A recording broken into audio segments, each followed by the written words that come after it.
Spirit లో చిరంజీవి అంటే megastar rebel star కలిసి నటిస్తారని చాలా హ్యాపీగా ఫీల్ అవుతారు మ్యూచువల్ ఫ్యాన్స్. కట్ చేస్తే సినిమాలో మెగాస్టార్ లేడు, కానీ సినిమా ఓపెనింగ్ కు మాత్రం వచ్చాడు. రెబల్ కొత్త సినిమాకు కొబ్బరికాయ కొట్టాడు. అయితే ఇంకా చాలా సర్ప్రైజెస్ ఉన్నాయి అంటున్నాడు వంగ. వన్స్ స్పిరిట్ స్టార్ట్ కానివ్వండి, ఒక్కొక్కటిగా బయటకు తీస్తానంటున్నాడు. ప్రభాస్ ఫ్యాన్స్ కు డబుల్ బొనాన్జా దక్కింది. అదెలా అంటే ఒకే టైంలో ఇటు రాజాసాబ్ నుంచి ఫస్ట్ సింగిల్ రిలీజ్ అయింది, మరోవైపు మంచి రోజులు కావడంతో సందీప్ వంగ కూడా చిరును పిలిచి సినిమాకు పూజా కార్యక్రమాలు నిర్వహించాడు. ఓపెనింగ్ కు రెబల్ కూడా వచ్చాడు. కాకపోతే లుక్ రివీల్ కాకూడదని ఫోటోస్ బయటికి ఇవ్వలేదట.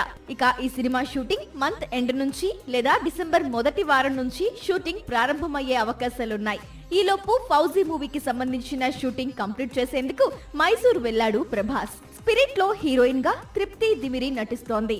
విలన్ రోల్ ను వివేక్ ఒబెరాయ్ చేస్తున్నాడు. ప్రభాస్ పోలీస్ ఆఫీసర్ గా నటిస్తున్న స్పిరిట్ లో ఒక ముఖ్య పాత్రలో మోహన్ లాల్ కనిపించబోతున్నారని ప్రచారం మొదలైంది. అలాగే యానిమల్ హీరో రణబీర్ కపూర్ కూడా సినిమాలో కొద్ది నిమిషాలు కనిపిస్తాడట.